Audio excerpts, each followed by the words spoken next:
Ang balak pala ng Barangay Ginebra ay maka-Grand Slam next season. So mukhang ito na yung dahilan kung bakit sinesecure na nila yung number 1 pick pa dito sa darating na draft. Mukhang ang Barangay Ginebra daw confident na magiging 100% yung recovery ni Justin Brownlee. At yan ang dahilan kung bakit kukuha sila ng isa pang magaling na player sa draft para makomplement yung laro ni JB. At ito na raw ang magiging susi para dito sa pinaplano nila na magiging Grand Slam. Sa ngayon kasi itong Barangay Ginebra, nakikita na nila na yung pagkuha nila ng Grand Slam parang next season yun ang pinakamagandang chance na ito yung mangyari para sa Gene Kings, no? At kung sakasakali nga na makuha nila bilang number 1 pick itong si kay Manny Laddy o kaya itong si DJ Fenner plus maging 100% yung recovery ni Brownlee, abay maganda na yan para dito sa chance ng Barangay Ginebra talaga na ma-acquire yung Grand Slam na kanilang matagal nang gustong makuha. Kaya nga sa tingin ko itong Ginebra, magkakaroon pa yan ng iba pang mga trades para matuloy ang nasabi nilang plano. So far, no, ito raw yung mga steps na gagawin ng Barangay Ginebra. Unang-una, sisiguraduhin nila na maging number 1 or number 2 yung draft pick nila. Of course, depende yan sa magiging performance ng Terra Firma. Pero so far, no, parang confident ang Barangay Ginebra na magiging number 1 pick sila.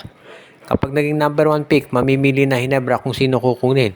Kung si Manny Laddy na 6'8 forward center o si DJ Fenner na 6'5 na wingman. Ang advantage kasi nitong si Manny Laddy, syempre matangkad siya, no? At itong si DJ Fenner kasi 34 years old na rin. So parang Jason Brickman to. So baka bumaba ang draft prospect status nitong si DJ Fenner habang papalapit yung draft. So, iyan nga. So, sa ngayon, isa yan doon sa mga bagay na sabihin nating under consideration ng management. Pero kung sakasakali nga na makuha nila si Manny Laddy bilang number 1 pick, hindi dyan natatapos yung plano ng Barangay Ginebra. Dahil bukod daw dito kay Manny Laddy, plano rin daw ng Barangay Ginebra naman na kunin itong si Richie Rivero or di kaya naman itong si Joshua Monson or si Cedric Barefield. Isa sa tatlong yan. Hindi lahat yan kukunin ng Ginebra, isa lang dyan. Most likely si Barefield daw yung kanilang susubukan ma-acquire dahil ang kontrata nito sa Blackwater mag-expire sa Disyembre ngayong taon. So tamang-tama yan para sa darating na draft. At iyan talaga yung iniintay natin na po pwedeng mangyari na si Barefield ay tuluyan ang mapunta dito sa Barangay Ginebra. Hindi magiging free agent si Barefield, restricted siya, no, yung rights niya sa Blackwater pero lalakihan daw ng Ginebra offer para hindi matapatan ng Blackwater. Bukod dyan, meron pang mga ibang players daw ngayon itong Barangay Ginebra na posibleng mawala na sa lineup.